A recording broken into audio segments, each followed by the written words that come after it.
Welcome to another episode of Western New York Trout Pod. I'm Jim Jowsey. This episode, we're going to explore a bit about citizen science and how we can all do our part for our streams and clean water and have fun doing it. Because honestly, all these projects sound like a blast. We're talking to Kyle.glenn, biologist for Trout Unlimited.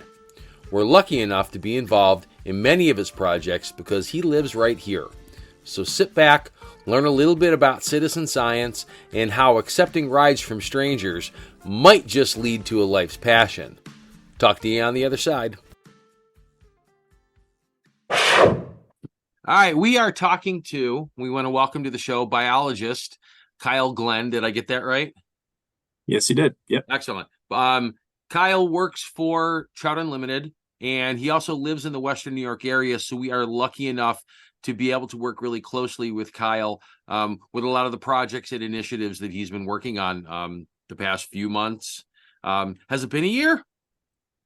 It has. We've just crested a year finally. Okay, yeah. So it's been a year. So you're a young man.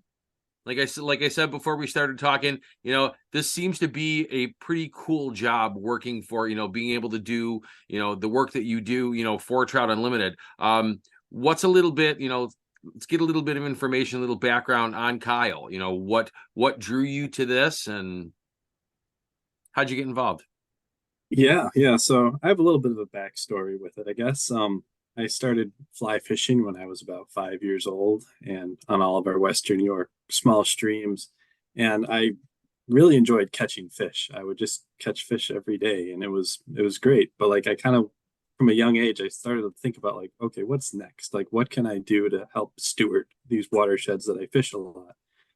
So during I think some of my first 2 years of fishing in Western New York, I was actually walking down the road after fishing a section of creek, and this man offered to give me a ride, and I hopped in the truck, as naive as I was, and it turned out to be one of our Western New York chapter members. And ever since then, I've had a relationship with him, and he's been great, acting as a nice tutor for the entire area and kind of gave me a great introduction into Trout Unlimited. From there, I kind of took that idea of being a steward of my local waters to heart, and I kind of furthered my education in aquatics and fisheries, as well as GIS and mapping, but that comes secondary. I was really focused on how do aquatic systems and specifically streams, how do they function and what kind of key players dictate overall stream function when we're looking at overall health of water bodies. And I was fortunate enough to start doing research my freshman year of undergraduate at Buffalo State. And I was doing research on macroinvertebrates of Elton Creek back then. And I spent many days in the lab getting my identifications and blanking out on the word, really building my macroinvertebrate identification skills. And it definitely helped. Every year in my undergraduate career, I was able to jump on new research projects, and I was able to work for the EPA contracted from Cornell. I helped organize and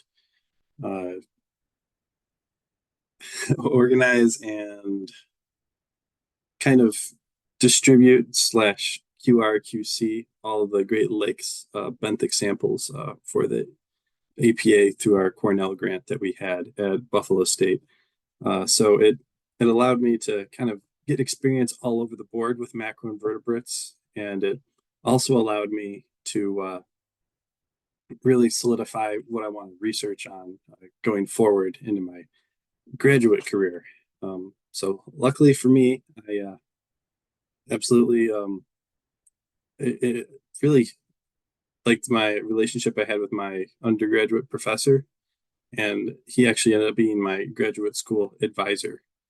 So I was able to jump right into graduate school doing work with round gobies in the Great Lakes. And for those who don't know what round gobies are, it's a non-native benthic fish species that was introduced to the Great Lakes from the Caspian Sea in Europe. So they have many different implications, and I was really focused on what they do in our Great Lakes tributary streams. Um, I would do a lot of research at night, looking at round goby behavior and their diet and whether or not they influence stream macroinvertebrate communities.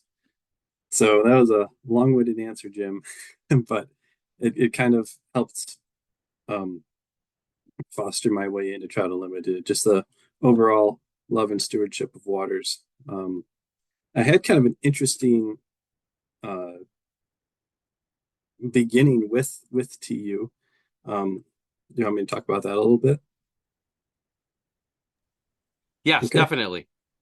Yeah. So I'm also a member of the organization Native Fish Coalition. So I really enjoy trout, but I also enjoy all the other native fish in our systems as they're kind of crucial for the overall stream health and to support our cold water trout fisheries. And I was actually at the Niagara Falls Convention Center giving a talk on Great Lakes native benthic prey fishes. And after that talk, I actually got introduced to Lindsay Agnes from Trout Unlimited on the Conservation Council. And she let me know of this stream restoration position job that was closing that evening. So in that conference, I wrote up my cover letter, updated my CV, and I was actually able to submit everything right before the deadline. And as soon as I pressed send, I looked up from my laptop, and Larry Charay was there, and I was able to talk to him and get an introduction to you from there as well. So it was quite the whirlwind of an event at that one conference, but it definitely it shows, in-person connections really do help. Very, very cool. Yeah, I remember meeting you at that conference that year. Almost like it was meant to be, huh?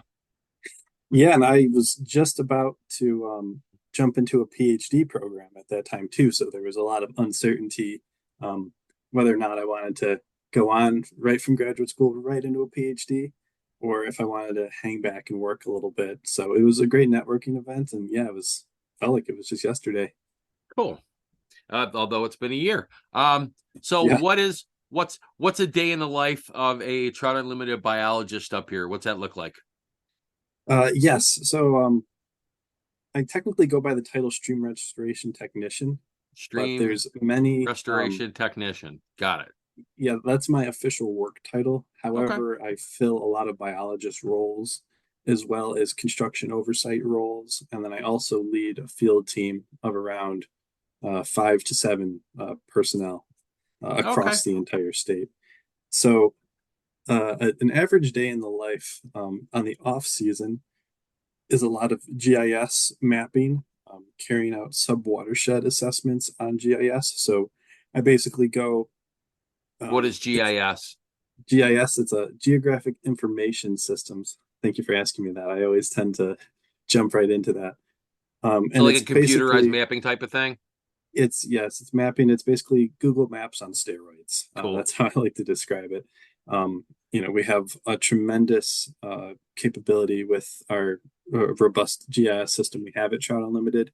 We're able to overlay all sorts of data layers, and we're able to then pick apart what portions of streams are most imperiled.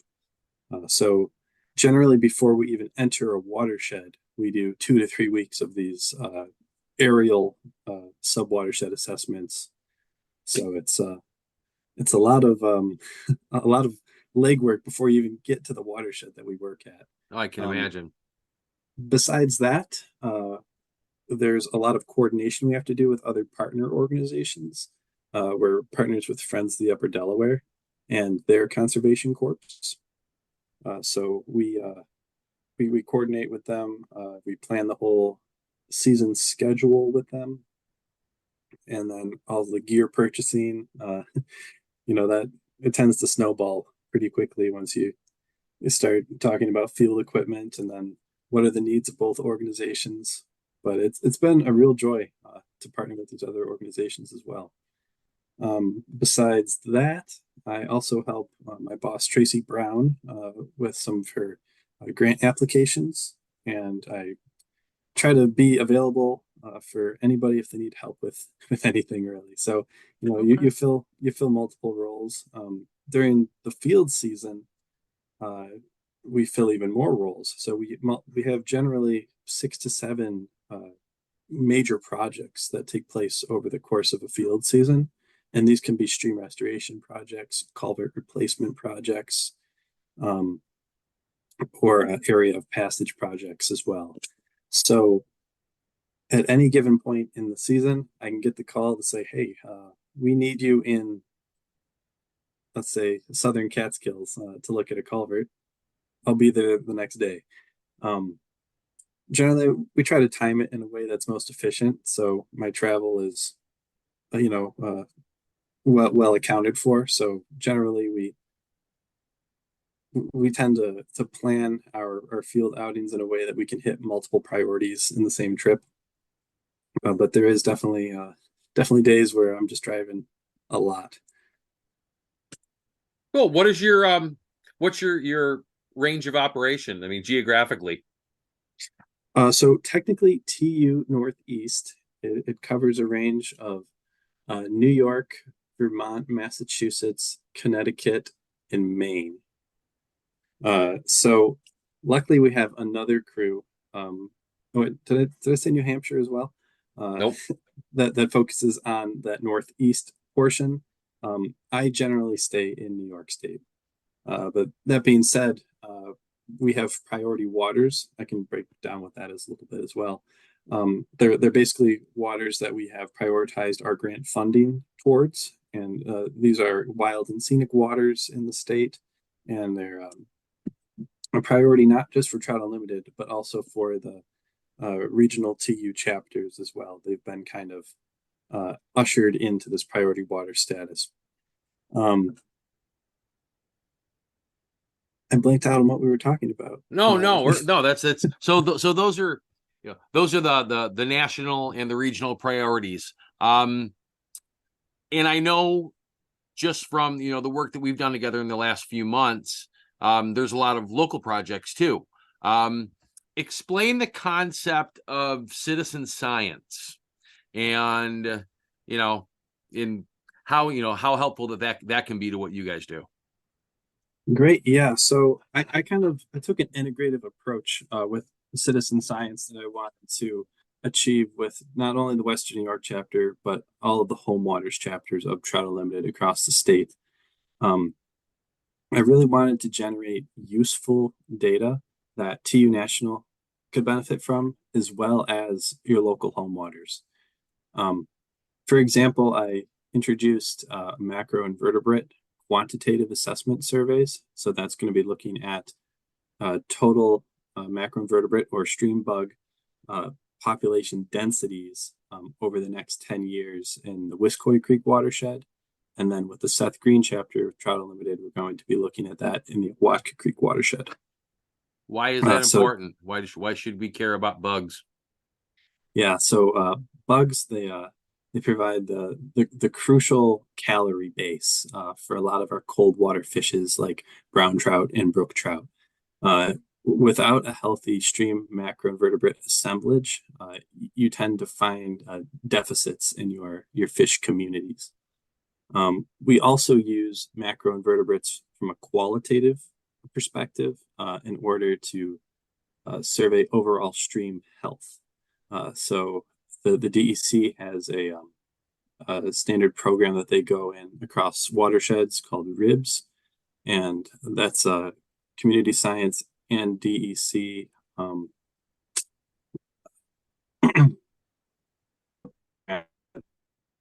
sample certain streams you rotate across the state, and you get the overall water quality results from that.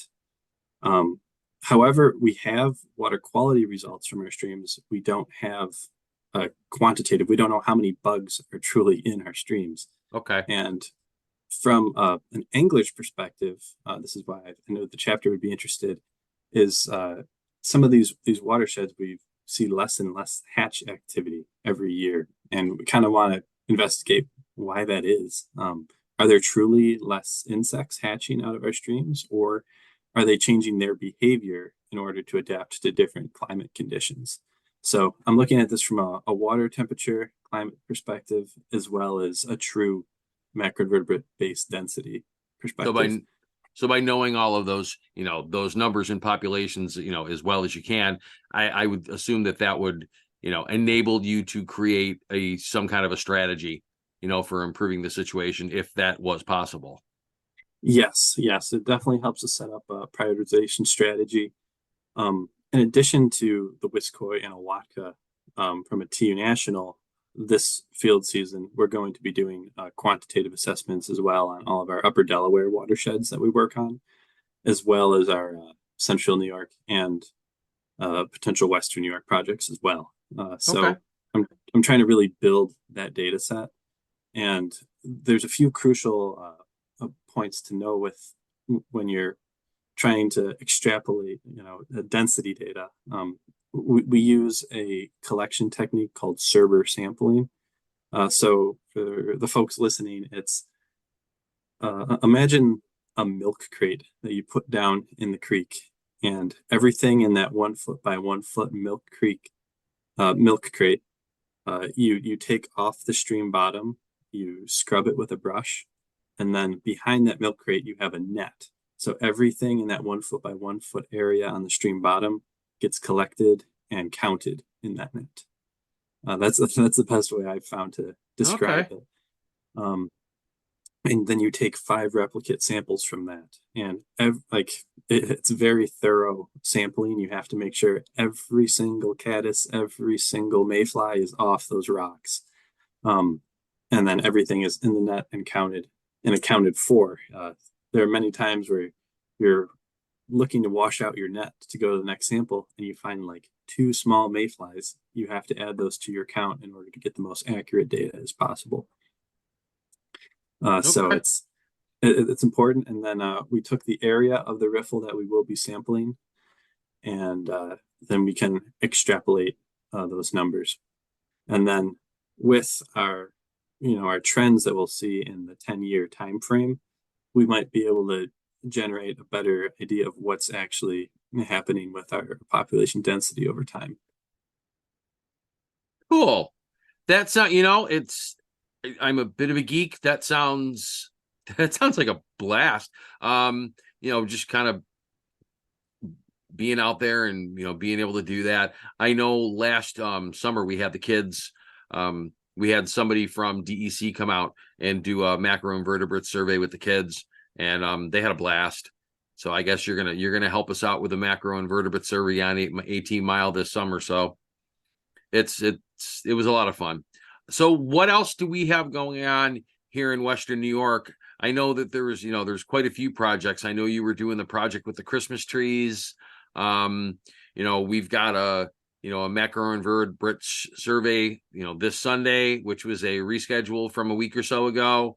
Lots going on. What do we have going on around here that you're looking forward to and that maybe we could even help with? Yes, yeah. So that's a bit of a loaded question. There is a lot going on, as you said. Um, I'll start with I'll keep on the side of the macroinvertebrates. This Sunday, I want to say it's the 22nd. 20, the 21st or 22nd? No, it is the 21st. The 21st, yeah. Yeah, This because Sunday, we've got a youth outing on Saturday. So yes, yes. Yeah, this Sunday, the 21st, we'll be holding a macroinvertebrate survey looking at that quantitative data that we'll be collecting from Wiskoy Creek.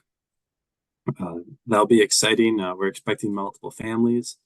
And, besides the actual hard science that we'll be doing with TU volunteers, I'm also going to have a number of trays with live pics.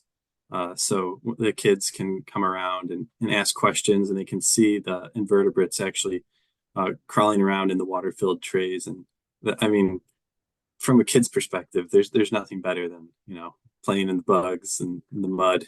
So that's cool. That's For a lot of definitely. grown-ups too. Oh yeah, it's just it's really easy to nerd out. In my graduate school, I actually TA'd a macroinvertebrate entomology course, and most of the year, teaching college age students, there's not a lot of participation when it comes to asking questions, and you get pretty simple questions and answers. Well, when you break out the bugs, it's like everyone turned five again, and they are just going in and asking so many questions because it's truly uh, a unique field of ecology. So it's important that everyone kind of respects what they are walking on, when they are fishing too. I'll tell you one thing. When we did the macroinvertebrate survey last year, from that point forward, it's you're aware of it, you notice it. I mean, every from that point forward, every time I was in the water, it was, hey, there's crawfish down there. Hey, there's this down there. Hey, there's that down there. Stuff that you really never noticed before. So definitely, I mean, just the light bulb goes off, and well, there's life here, and you don't Yeah, necessarily think of that. yeah, it really shifts your perspective, from looking ahead at the next pool you want to fish to like, wow, just kind of taking everything right at your feet. Um, in that same vein, another citizen science initiative that I had it's called Salt Watch, and it's where I had Western New York TU volunteers go and take water samples, and you put in this strip that measures the salinity from your water sample. And this was used as a prioritization technique in order to determine salinity in all drainages across Western New York, not just Wiscoy Creek. It just so happened we had a lot of data that was taken in Wiscoy Creek. And the Where importance would of, that come from? If salt. there Yeah, if there was salinity in the water, where would that come from? So generally, it's found in road salt, during Okay. salting operations. I glazed right over that one. Um, Oh, no, no, no. I'm asking because okay, I never even thought about that, you know? yeah, yeah, it's even though we had a pretty mild winter, we still found some salt levels above the lethal limit for some in-stream macroinvertebrates. Oh, Um, and like I said, this was a mild winter, so potentially if we have a harsher winter next year, you could actually see some impacts to macroinvertebrate communities by having too high of a salinity in your waters. So that's kind of why I started this. It's just to prioritize other areas across the region where we might want to focus in on some macroinvertebrate surveys to kind of look, see what's happening there as well. It could overlap that those are areas that we are seeing less hatches. So there is that potential. With the Salt Watch, we partnered with the Isaac Walton League of America, and one of their main objectives are to lower salt usage from salting operations on roads. So we were able to collect some great, preliminary macroinvertebrate data, as well as help their data set. They had a very large data gap in the Western New York area that we filled in quickly as a chapter. that's Very proud cool. of us. So we were able to kind of, work dual purpose with that data. So they were very excited, and they kept sending me more salt envelopes with those kits. And we'll be doing that again next winter for sure. Um, One thing to mention with the Salt Watch data is that we can do it year round. It doesn't have to only be after, heavy runoffs event late winter when you expect a lot of melting and road salt. The Isaac Walton League, they want to generate data year round, so you have a baseline of what's low levels of salt in your river compared to the highest levels right after a snow rain runoff event in the middle of winter. So I was very fortunate to have some ambitious volunteers from Western New York Trout Unlimited, and I believe we had over 36 data points, some with multiple data entries in that data point location. Nice. So we really, yeah, that was definitely a good one to engage the community. And then that's kind of a good segue into the conifer Christmas tree project that we had in terms of community engagement. Um, I had over 100 Christmas trees offered to me this this season. I had my personal phone number on my business card. Uh, Sometimes I can help Yes. and that can Guess hurt we you. won't be. I guess I was going to say, I guess we won't be doing that again. No. Okay. Well, I think we definitely know how to streamline the process for next season's Christmas tree collection for sure. Um, but basically, for the folks at home, we're going to be using used Christmas trees, used live Christmas trees that you normally would just throw it on the curb. We're going to use them in the stream for fish habitat. So it's a great way to engage folks that they just want to get rid of their tree, but then they're also kind of curious on what are you using it for, and that kind of opens up the door into your talk about conservation with them. And then they're enlightened, and then they also want to help out with the project and get their feet on the ground and actually help implement. So That's cool. I'm assuming we're going to have a very large volunteer turnout for the actual implementation of our Christmas trees. I was very fortunate to have a member of Western New York, TU Tom Pivovar, allow me to store his trees on his property Oh, near nice. Wisquake. So yeah, we have I think around 30 trees, which is plenty enough for a small first project. And I've coordinated with the DEC with Scott Cornett. They're going to be doing pre-project sampling, so they're going to sample the section of creek that we're going to implement the trees on beforehand to see what the trout population is, and then again afterwards. Okay. So we'll be able to Cool. see some real data from this community project. That's cool. Yeah, and a little bit about the design of these Christmas trees. Many folks think you just throw some trees on the bank and see what happens. What we do, and what's really crucial about using Christmas trees compared to other trees, is that they have a very like dense uh, kind of branch orientation, so that they kind of act as filters. So we put this on a section of creek that has a lot of erosion. So a lot of the erosion that would have gone into the bank, into the creek bed, is now getting trapped by these Christmas trees. So not only does it stop erosion, but it also provides habitat, as in young of year trout and year one trout love that finer woody debris. So, and we tether, if you can imagine this, about 10 trees together from end to tip. So you have then two rows of that. So you're kind of looking at like a mat of Christmas trees that are Okay, laid so it's around the not just bank. a pile of trees. No, it's like a dense mat that then also fills in with sediment, and then we're also going to plant willows on top of it, so it'll be secured. But the great thing about using Christmas trees is that they're able to, they're not the goal of the project. It's not going to be a permanent solution. Much like real wood in a creek situation, wood moves throughout the whole system, and having the dynamic properties of wood helps build holes, and some holes disappear over time.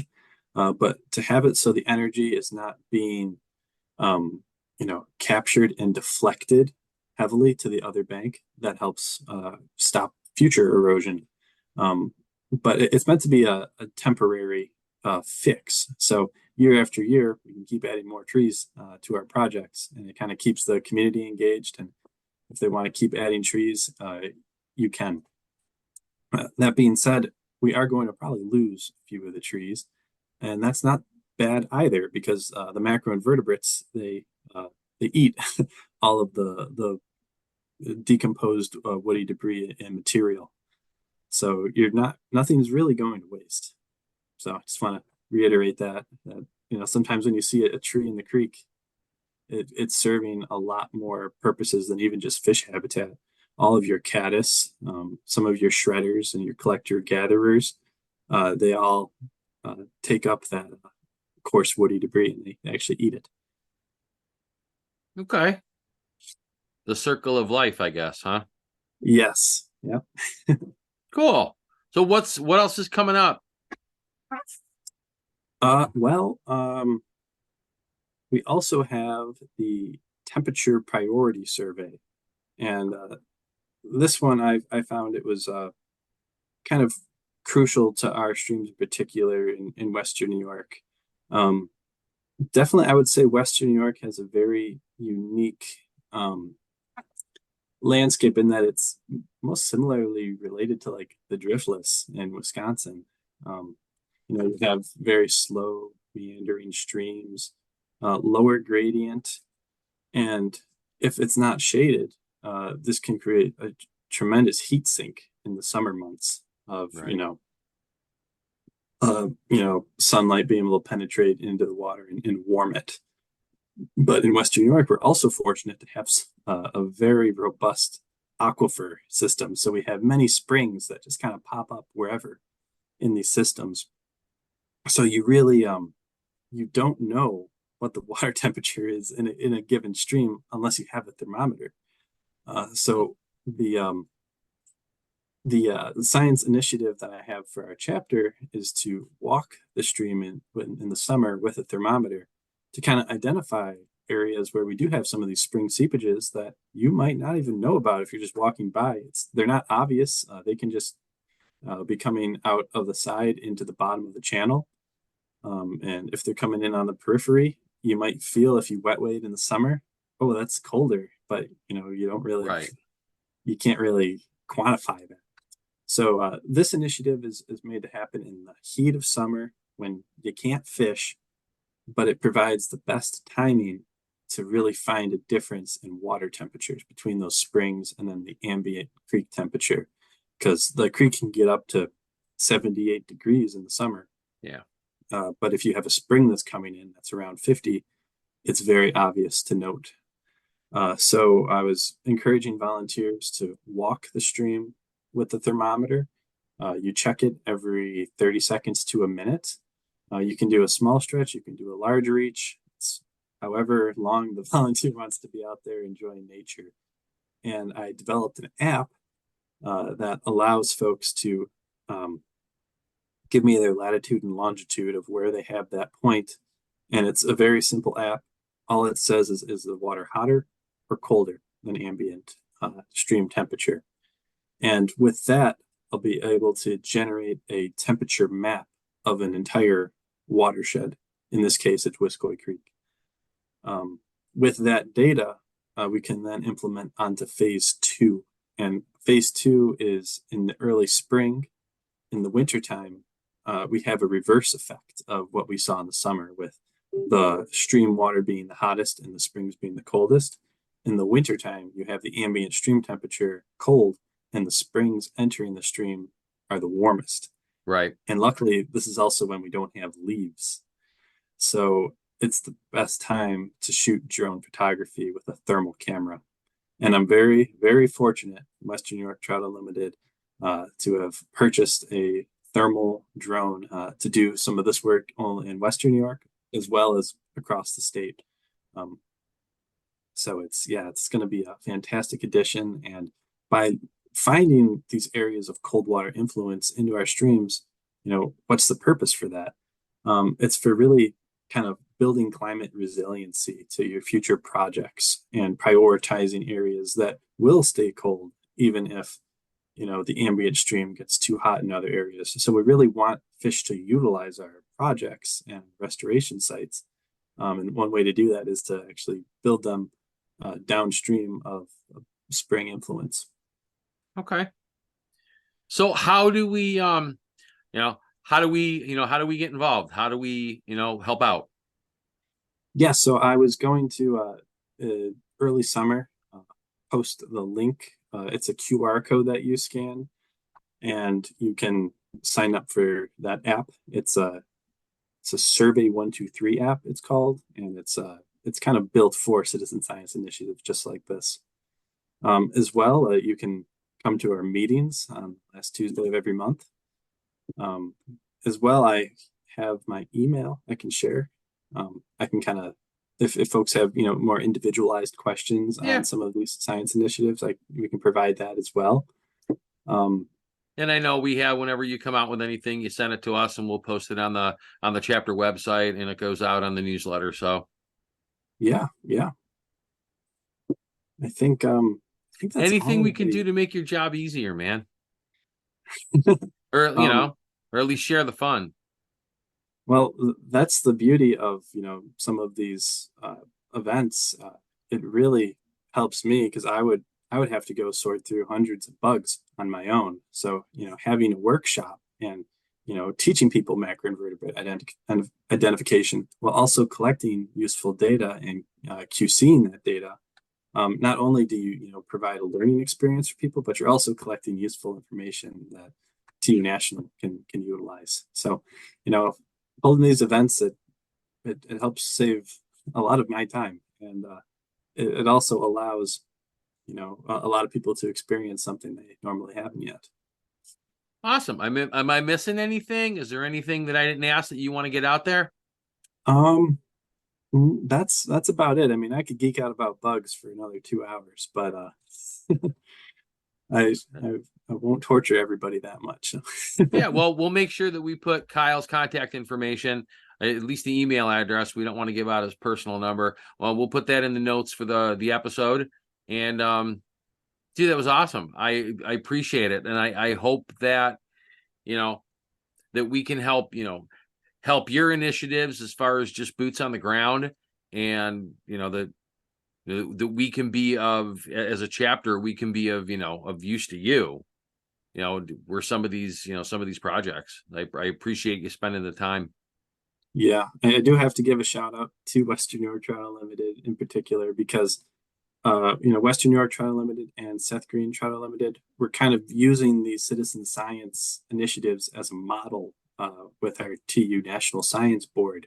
And if we find there's really good, if we're getting a lot of outreach from these events and if we're generating good, useful data, we're going to spread it across the entire state and then hopefully, across the country for, TU chapters to kind of revitalize and definitely become more involved again. So, just any sort of events to just get people out there and really appreciating the resource. That's kind of my goal. And I have no aspirations of leaving Trout Unlimited, with any time soon, even within the next 10 years. So I hope to be around and help out as much as possible, but it's definitely a dream job. Awesome. Cool. Well, thank you for spending some time with me. And like I said, hopefully, we can help to get the word out and, get some more citizen scientists out on our local waters, to keep track of things and help make things better. Yeah. Thank you, Jim. I appreciate it. Sure.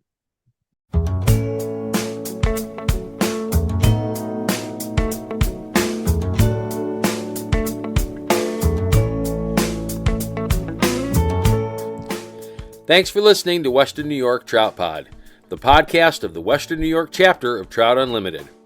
You can find us on all the major podcast directories like Spotify, iHeartMusic, Apple Podcasts, Amazon Podcasts, YouTube Music, and all the others. Throw us a like or a 5-star review where you can. It helps us get the word out and recommend to a friend. For Western New York Trout Unlimited, stay in the know on everything we have going on right from the trout's mouth at www.wnytroutunlimited.org. Like us on Facebook, follow on Instagram, and subscribe on YouTube. We'll connect next time. Thanks again.